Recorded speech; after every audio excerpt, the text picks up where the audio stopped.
I think Creamline has cheap moves but can be smart. Asawa ni Melissa Guhing na si Rocco Nasino. May chismis sa Creamline. Bakit ayaw ko sa Creamline? May alam ako na hindi ninyo alam. Cheap moves daw ang Creamline. May maling pamamalakad nga kaya ito? At may mabigat nga rason nga kaya ang former libero ng Creamline na si Melissa Guhing kung bakit ayaw nang maglaro ito sa Creamline. Lahat ng yan ay ating alamin ngayon.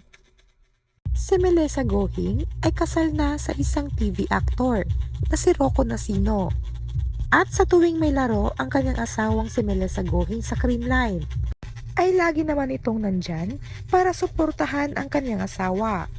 Ngunit tingid sa kalaman ng maraming fans ng Creamline na ang rason kung bakit hindi na naglalaro si Melissa Guhing para sa team ay sa kadahilan ng bumuo na ito ng sariling pamilya. Ngunit sa recent live ni Rocco Nasino ay sinabi niyang si Melissa Guhing were supposed to play for Motolife.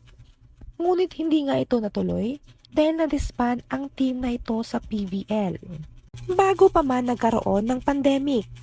At sa recent live ni Rocco Nasino, may nagtanong ng isang fan kung bakit ayaw niyang maglaro si Melissa Guhing sa Creamline. At narito nga ang buong pahayag sa lahat ng sinabi niya patungkol sa Creamline. Bakit ayaw ko sa Creamline? Secret. May alam ako na hindi ninyo alam. Ibig sabihin ba nito'y may maling pamamalakad ang Creamline na hindi alam ng marami? At narito pa ang ibang pahayag niya patungkol sa galawan ng Creamline ngayon. So I think Creamline has masyadong advantage. Parang kinuha nila yung mga nagagaling. So, yeah. Style nila yan. Mas malaki labas ang pera. Pero sila panalo.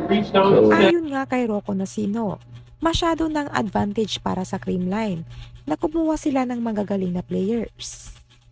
At narito pa ang ibang sinabi niya patungkol sa Creamline. cheap moves but can be smart if you have the money. So they have the money and kaya nila yun. He at least knows that he can get to the legs. So I just think sa PBL kailangan mag-level yung playing field. But marami pang magagaling na players so Ang ibig sabihin ni Rocco Nasino na hanggat mapera ang Creamline ay sila ang laging panalo. At naniniwala din siyang kailangang maging equal ang level field ng laro sa PVL. Sa tingin nyo, ano kaya ang alam ni Rocco Nasino na hindi alam ng maraming fans patungkol sa Creamline? Tama nga kaya ang kanyang hinaing sa team? Please comment down below.